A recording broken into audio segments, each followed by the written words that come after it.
This bed right here sits up against this wall. I want to add a power strip to the back of this wall so I can plug in a lamp, phone charger, other stuff, etc. But as you can see, this cord sticks out a couple of inches, and that's not going to allow me to put the bed even anywhere close flush to the wall.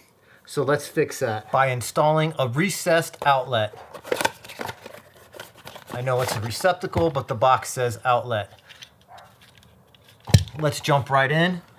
We want to make sure the power to this is off before working on electricity.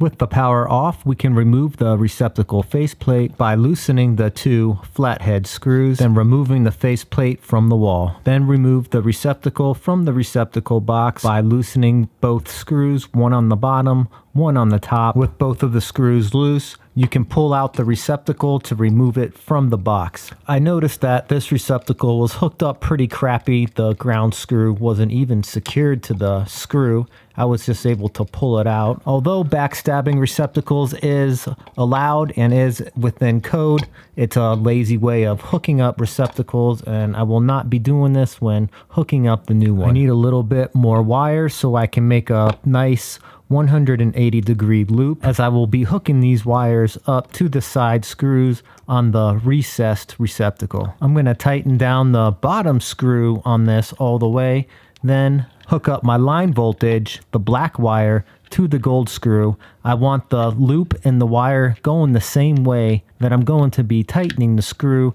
That way it pulls the wire in towards it and makes a much more secure connection that will last over time versus just backstabbing the back of the receptacle. We will be doing the same thing with the white wire, which will hook up to the silver screw on the side of the receptacle. And the bare wire, sometimes also the green wire, will go to the green screw on the bottom of the receptacle in this case. When pushing the receptacle back into the box, I'm making a S shape in the wires just so it goes into the box a little bit easier.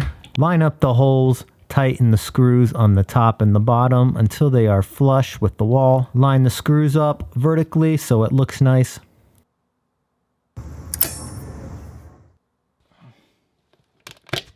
Now we can test our cord, and we have a lot more room. It's only sticking out a little less than an inch, barely past the baseboard compared to almost 2 inches as it was before.